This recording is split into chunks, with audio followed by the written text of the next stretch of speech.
What is going on, everyone? Welcome back to the channel. Welcome back to more College Football Coach Career Edition. And today we have the final season of, Aaron Rose's contract. And it is the 2036 season.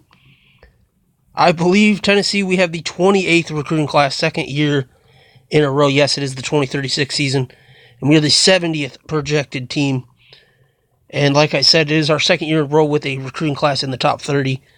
But as you can see, the glaring issue on this squad is the quarterback is only a 61 overall. Everyone else on the offense is very, very good indeed. The defense is also a work in progress, as in it's very terrible. So hopefully the offense can lead us to what I hope will be our first bowl game, which may be the end of the series, as that is the one goal we haven't been able to do in like 19 seasons. I don't know how Aaron Rose is still getting coaching jobs.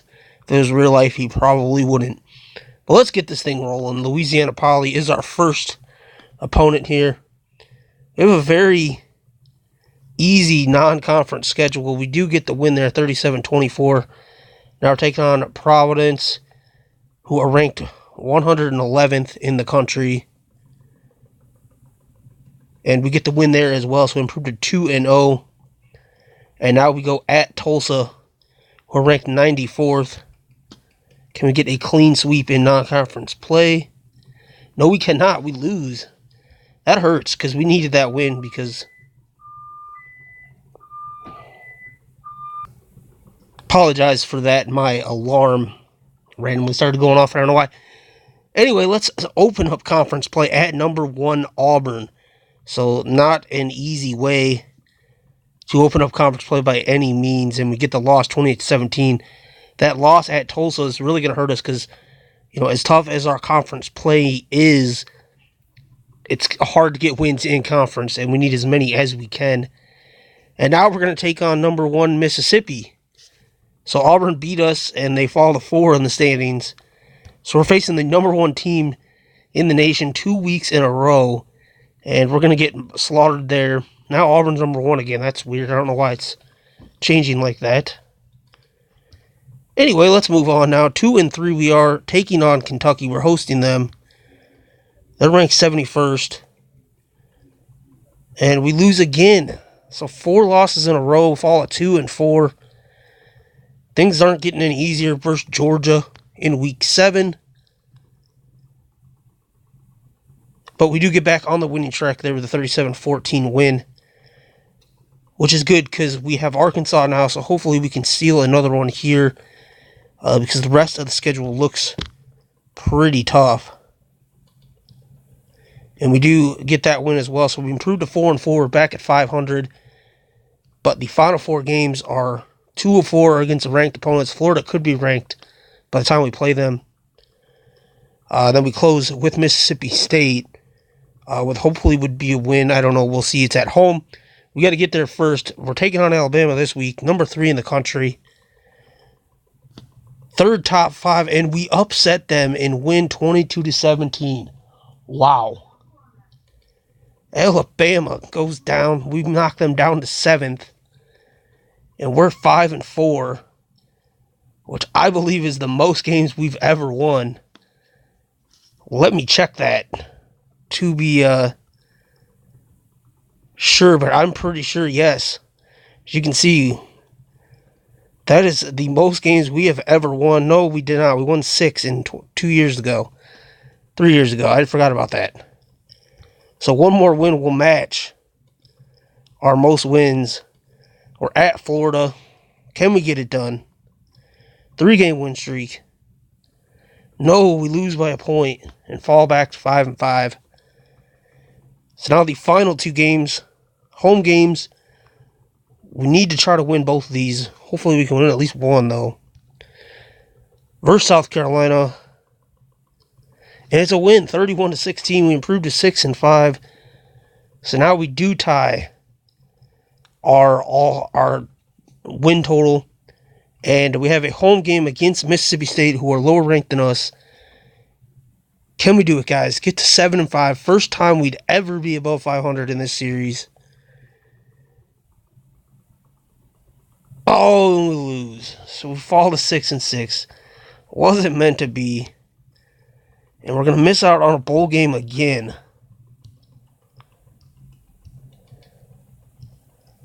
But we do, and we finished 9th in conference. 4-5 in the conference record. Man, that was quite the season, though. Definitely the funnest season we've had so far.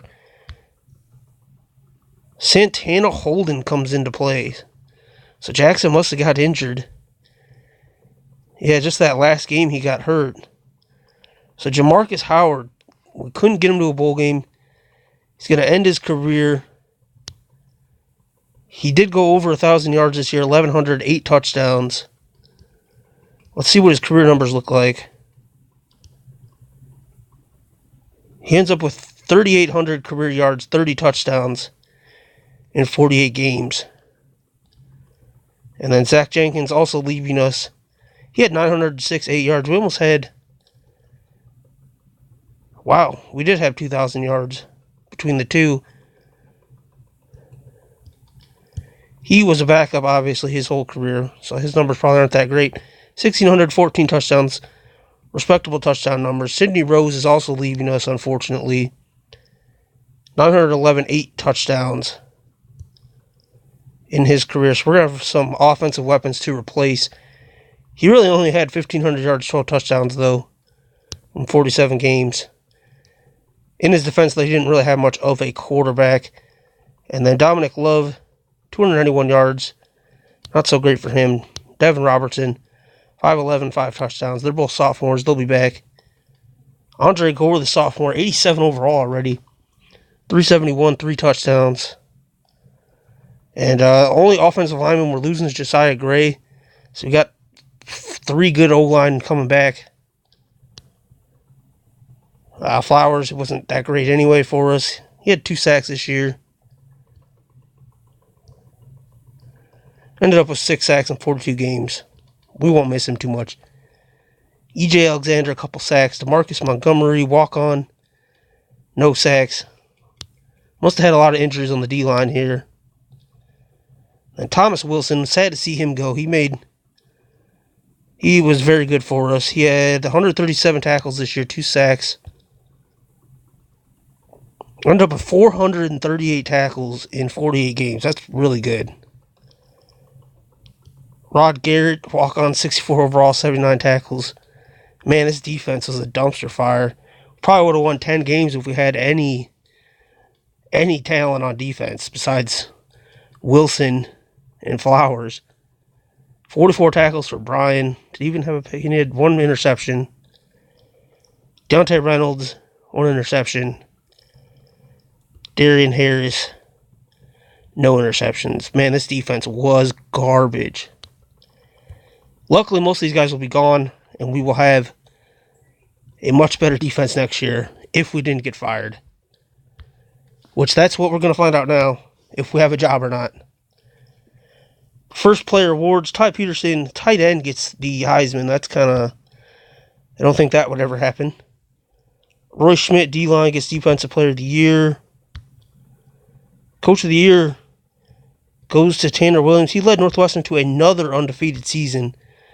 Remember last year they did not make the national championship game, and they were 13-0.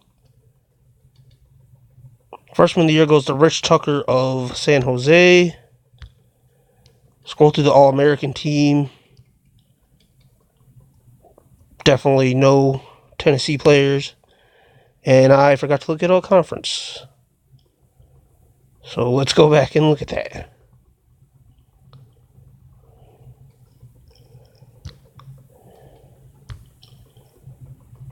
All freshman team. We had nobody. All SEC.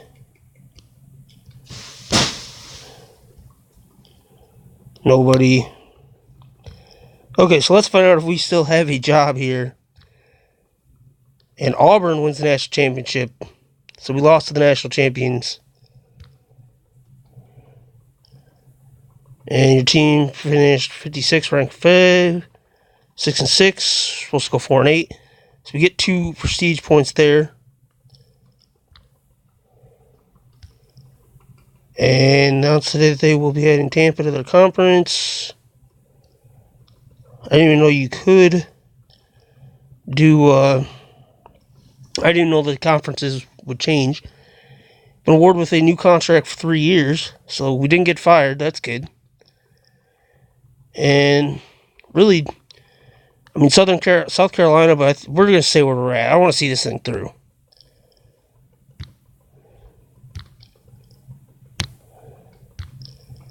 Because this should be the final year of our recruiting experiment to see if this method works.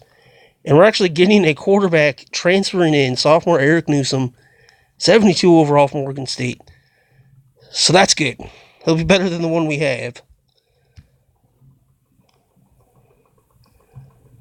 And unfortunately, we are losing Howard and Jenkins and Rose.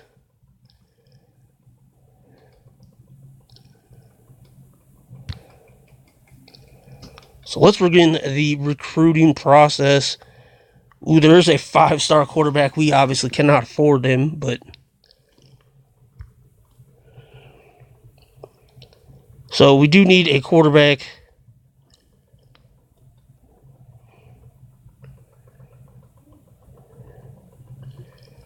And a couple wide receivers. And a tight end. We need a lot.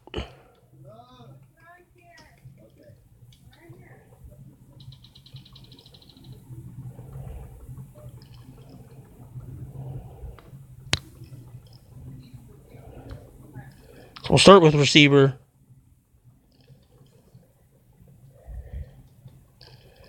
And there are a respectable amount of 4-stars. Albert Beard. I don't like that name. Marcus Spencer. We're going with Marcus Spencer. We'll redshirt him. And we'll go safety.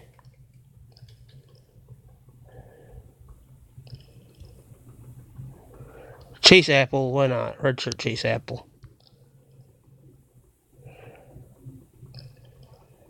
Running back.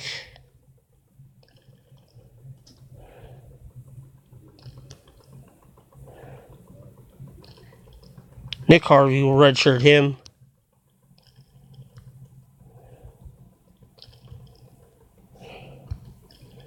So we've redshirted a receiver, a safety, and a running back. We should definitely get a quarterback.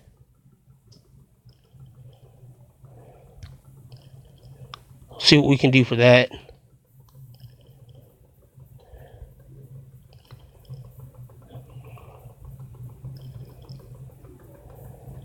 Well, we have these sophomores. So we're fine there. Because I forgot we had the guy that transferred in.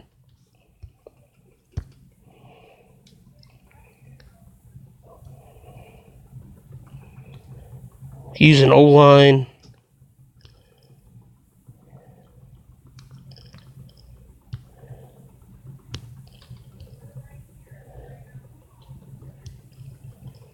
Alex Pratt, $74. That's pretty cheap for a 3-star. To redshirt.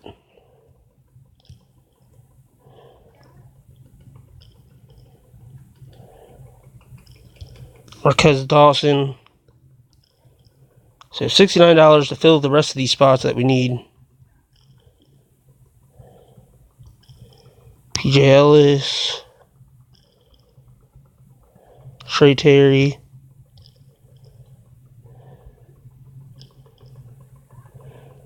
Darren Williams. So we got O-line done there. Free kicker.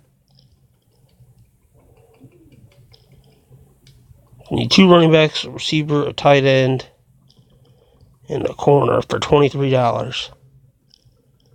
Take the dollar corner. I don't see us getting a running back. They're very expensive.